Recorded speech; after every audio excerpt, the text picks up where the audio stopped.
¿Qué tal? ¿Cómo están? Bienvenidas y bienvenidos a un nuevo capítulo de Catalejo, como siempre, con esta agenda que tanto nos interesa y nos gusta, en un país, en un contexto socioeconómico que nos amerita, nos empuja a tener que debatir y reflexionar sobre esas temáticas que por ahí quedan un tanto sepultadas en la mayoría de los medios. ¿Cómo te va, Gisela? ¿Cómo estás? Bien, Ale, muy bien. En el país de la libertad, pensaba en la canción de León Gieco, ¿no? Difícil conseguir una libertad con tanto cercenamiento de derechos, ¿no? Sí, pero siempre Qué libertad extraña, ¿no? Que no nos roben esa palabra tan hermosa como la palabra ya libertad. nos ganaron tantas otras, sí, ¿no? Está complicado, está Sí. complicado. Bueno, acá estamos igualmente. Esa disputa de sentidos que se sigue dando. Exactamente, disputando la batalla, ¿no? Estando dentro de la misma. Así que bueno, hay un tema muy interesante que hemos venido abordando, bien digo, en este último tiempo, en estas emisiones de Catalejo, y bueno, me parece importante que sigamos en ese camino. Sin duda, presentamos el tema de hoy. Dale.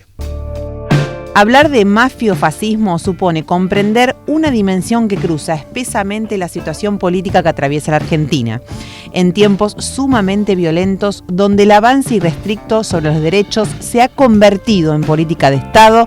Es imprescindible comenzar a tejer un camino emancipatorio. Hoy en Catalejo, la Argentina mafiofascista de Milei. Bueno, tiene que ver con esto, ¿no? Con el gobierno nacional, un gobierno que claramente sigue avanzando contra todo derecho que encuentra en su camino, con incluso una verba sumamente explícita, ¿no? El hijo discapacitado es tuyo, no tiene por qué hacerse cargo del Estado, porque vos no pagás peaje y yo pago peaje. Bueno, es tan explícito como aberrante, digamos, desde la dialéctica, cómo se expresa el gobierno y que al unísono avanza con este tipo de políticas. Por eso hemos convocado al querido Rocco Carbone. Hace unos meses que no charlamos con Rocco, pero da la impresión que hace como 20 años, porque pasan tantas cuestiones, tantas cosas horribles en el medio que, bueno, ahora hemos convocado nuevamente al querido Rocco, filósofo, trabajador de la docencia, como le gusta que él también se lo mencione. Y bueno, el agradecimiento como siempre que estés del otro lado, querido Rocco. ¿Cómo estás?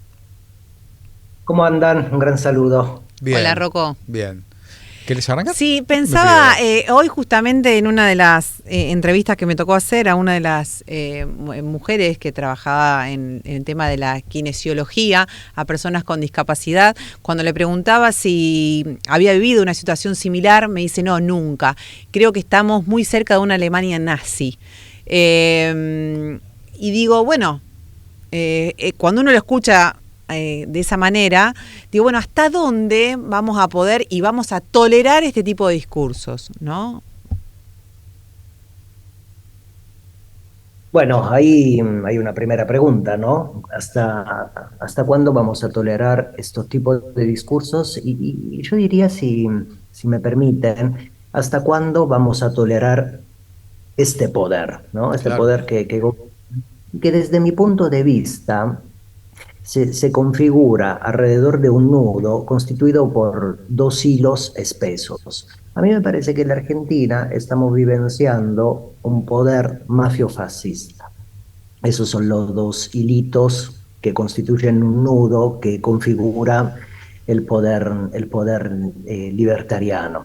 Miren, el poder mafioso y el poder fascista son poderes sucedáneos. O sea, son poderes complementarios, poderes que tienen lógicas cognitivas. Cuando digo cognitivo me refiero a lógicas políticas, homólogas.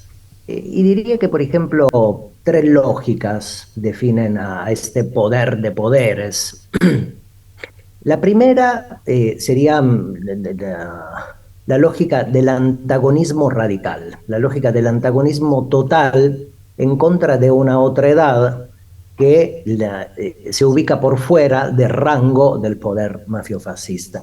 Bueno, el poder mafiofascista antagoniza radicalmente con la democracia, la república, el campo nacional y popular, la emancipación y la democracia. Yo creo que en la Argentina estamos frente a un poder que deniega todos los minutos del día, todos los días, la condición democrática.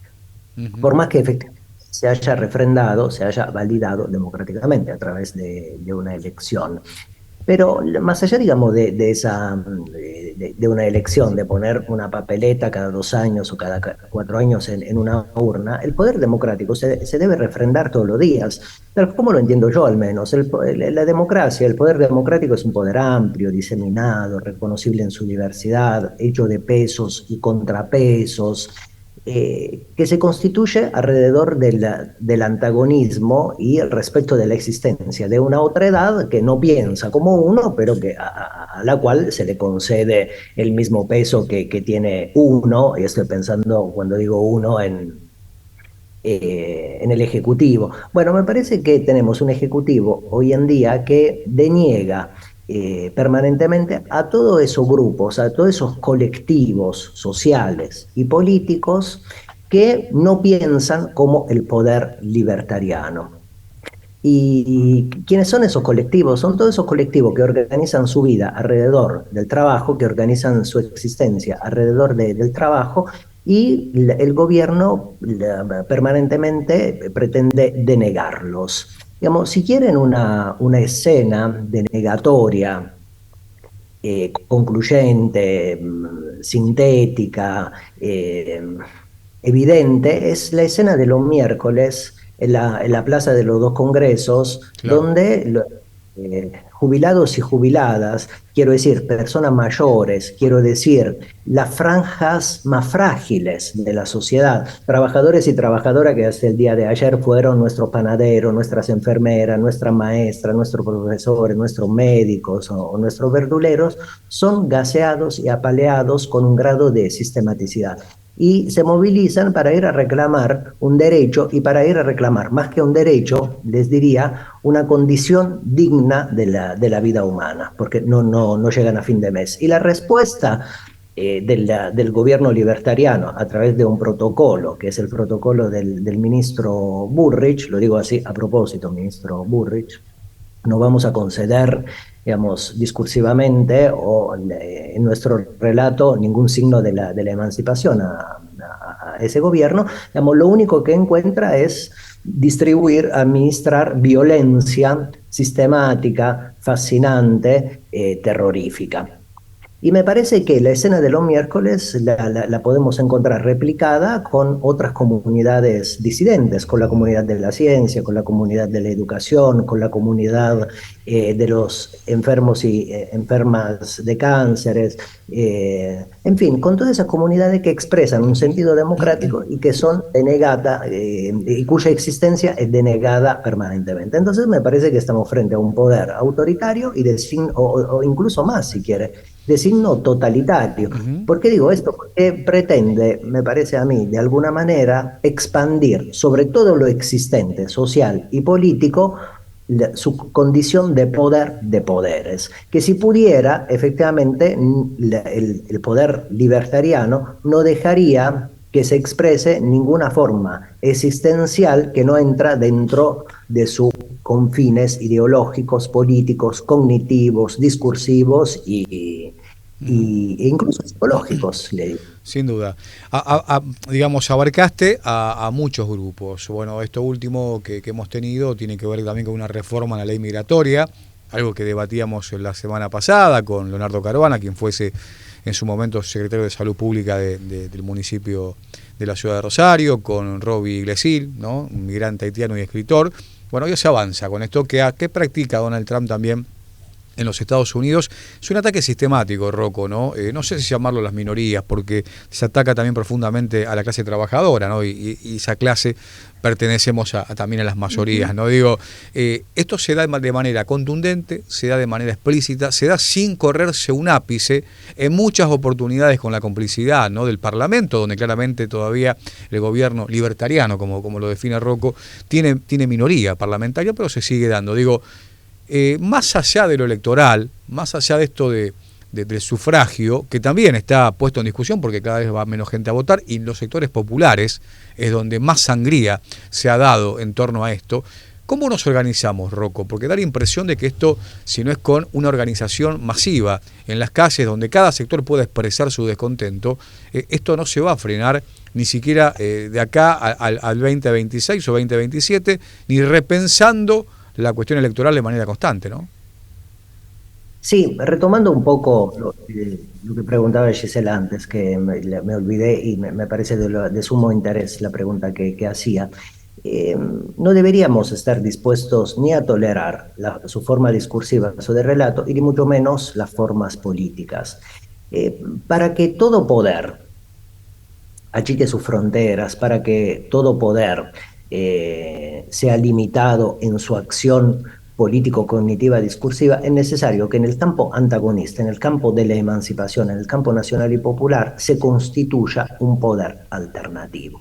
Bueno, hasta tanto en el campo de la emancipación, que digamos, yo solapo con el campo nacional y popular en mi forma del entendimiento, mientras en ese campo no se logre constituir una alternativa que tenga otro proyecto de país, que pueda especificar otro proyecto de lucha alternativo respecto de la Argentina, el poder libertariano va a seguir haciendo las cosas que viene haciendo. Y quiero decir que todo poder es limitado en su acción en tanto y en cuanto en el campo antagonista, en el campo de la emancipación, se configura una alternativa que todavía me parece que no se está configurando. Y me parece que deberíamos hacer todos los esfuerzos, deberíamos hacer desesperadamente todos los esfuerzos a nuestro alcance, me refiero a esfuerzos menos individuales que colectivos, para tratar de organizar una nueva imaginación. A mí esa palabra me interesa mucho, la palabra imaginación, porque tiene que ver con lo onírico, con la capacidad de soñar, con la capacidad de imaginar, con la capacidad de la fantasía. Y eso no son, digamos, cuestiones ficcionales, sino que son cuestiones estrictamente políticas. Lo voy a decir con un ejemplo banal. Si nosotros tres quisiéramos ir a comer una pizza a cualquier pizzería de barrio, en Rosario o en Buenos Aires, antes de movilizar nuestros cuerpitos para ir a la pizzería de barrio que nos gusta, deberíamos imaginar la palabra pizza. Quiero decir que para un proyecto político, emancipatorio, radical, democrático, participativo, popular, plebeyo, se necesita una imaginación alternativa que todavía no estamos pudiendo organizar. Y cuando digo imaginación, lo digo en la clave de la filosofía y la clave de la política.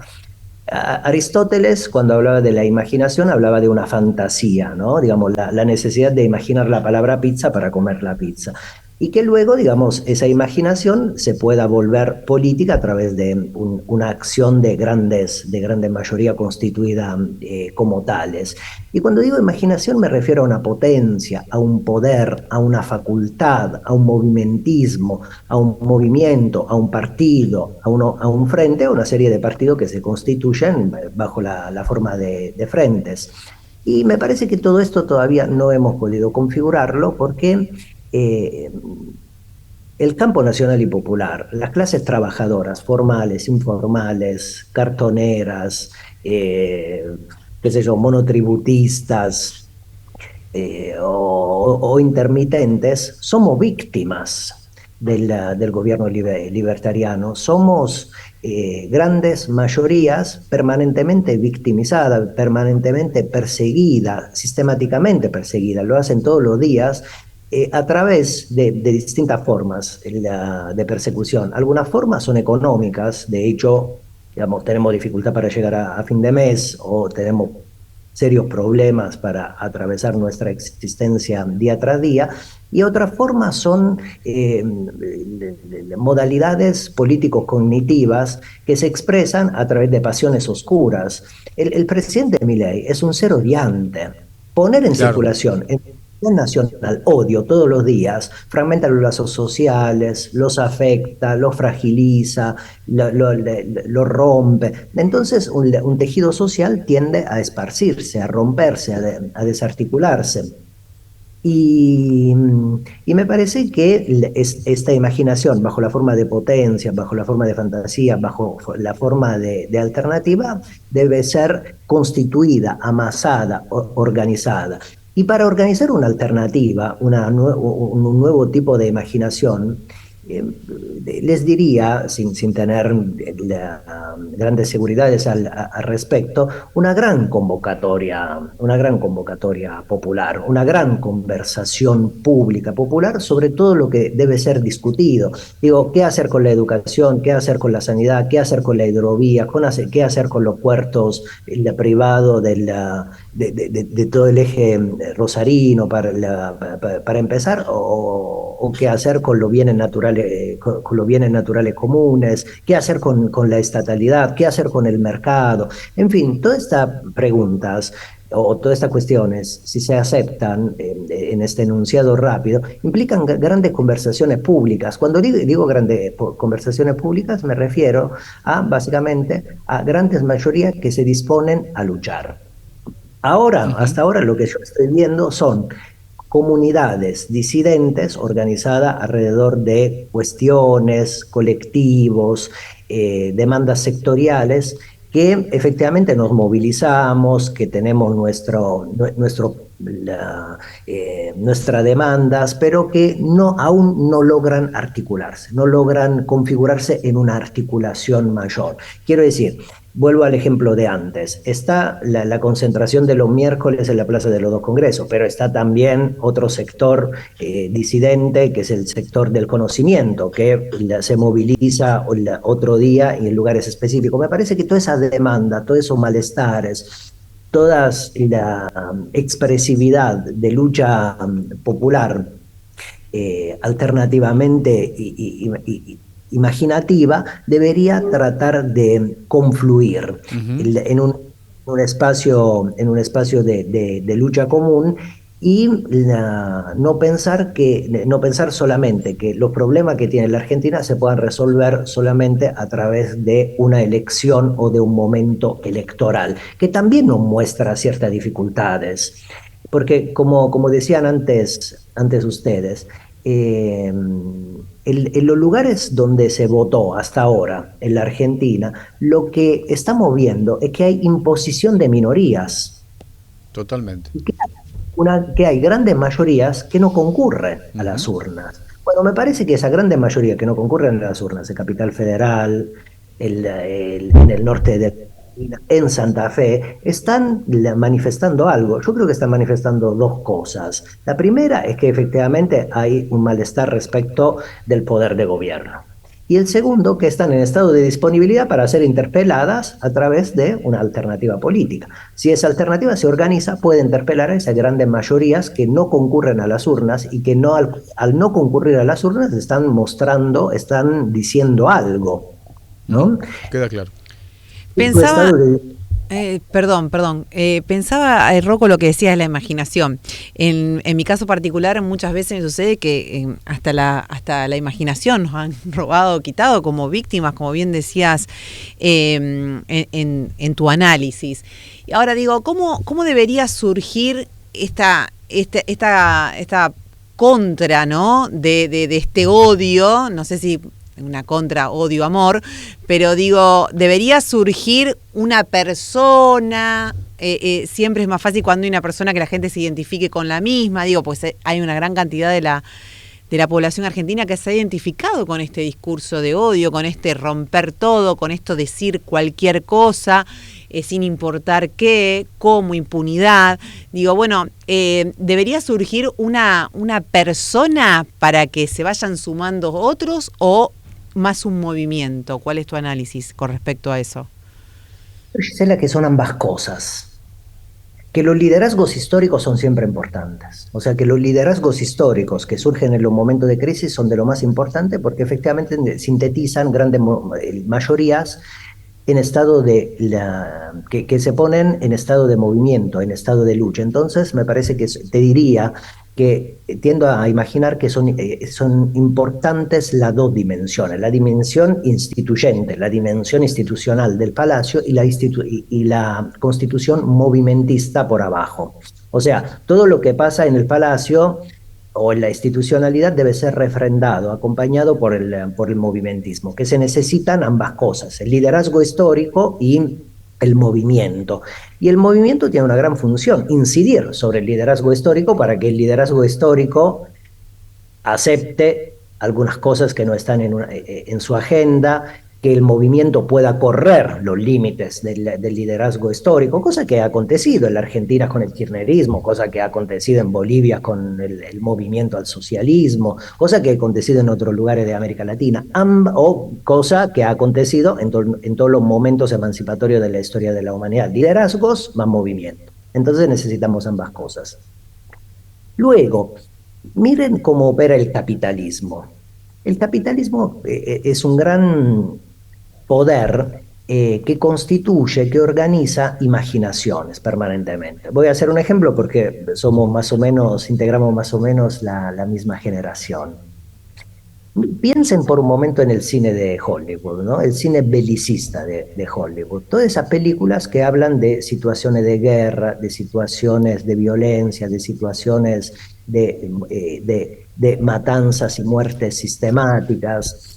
O sea, que el capitalismo a través de la ciencia ficción, del cine de Hollywood, de Netflix, ahora de las redes sociales, crea imágenes, naturaliza imágenes, el momento bélico. Ahora, cuando ese momento bélico, ficcional, se verifica en la vida política bajo la forma de un genocidio en Gaza, todo el mundo lo acepta. Porque claro, digamos, cuando se verifica materialmente, ya lo habíamos aceptado en nuestras formas cognitivas de pensamiento y formas políticas anteriormente bajo, digamos, el precepto de la ciencia ficción o de la ficción. Bueno, me parece que deberíamos crear nuevas alternativas imaginativas donde efectivamente, más que odio, más que desamor, más que formas airáticas, más que formas iracundas, se puedan expandir en el cuerpo social otros tipos de pasiones constituyentes del lazo social, de la vida en común. Esto de alguna manera aparece en el Eternauta. Claro, claro.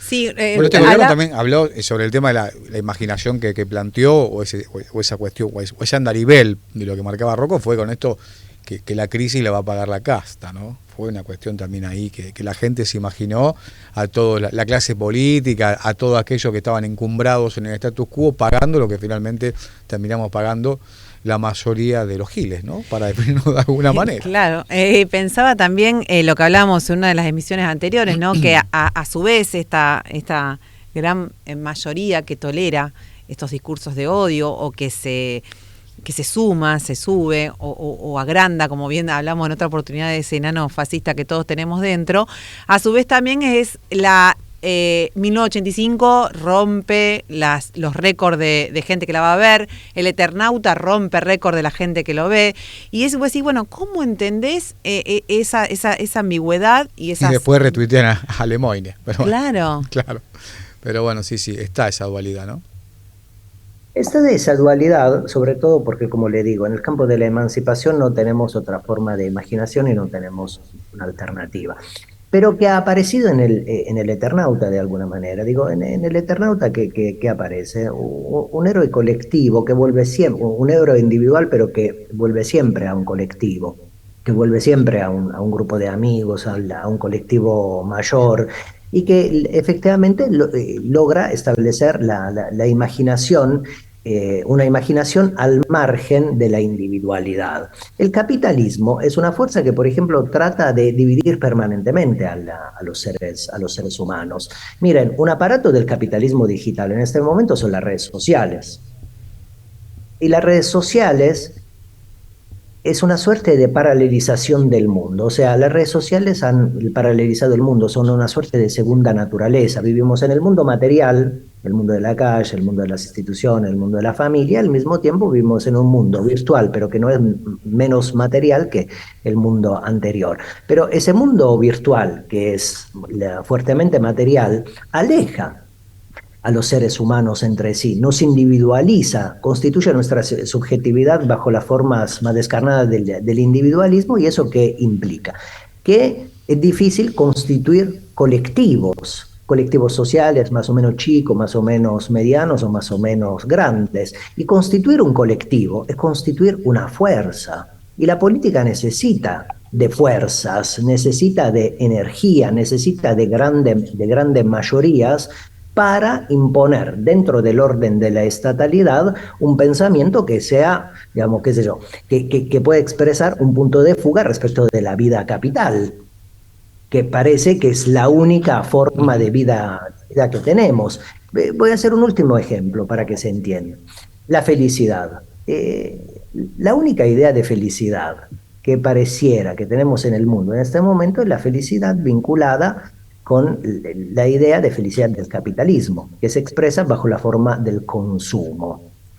Para estar bien con mis amigos tengo que salir, ir a un bar y consumir cerveza, laburo todo un año, llega el momento de las vacaciones y para ser feliz necesito alquilar una casita o irme de vacaciones para seguir consumiendo y crear la idea de felicidad bajo el orden del consumo. Bueno, me parece que hay que buscar otras formas, digamos, de vida en común, de vida solidaria en común, restituir un lazo social e imaginar alternativas, porque si no las imaginamos, nunca la vamos a poder realizar. Lenin fue una gran figura política, un revolucionario, e incluso lo vimos en algún momento bajo la forma del meme, ¿no? Hay que creer intensamente en los sueños, menos bajo el precepto de la imaginación que bajo el precepto político. Esa es una pequeña oración que podemos encontrar, por ejemplo, en un gran libro de Lenin, que es El quehacer, que empalma el momento imaginífico, el momento onírico con la realidad política.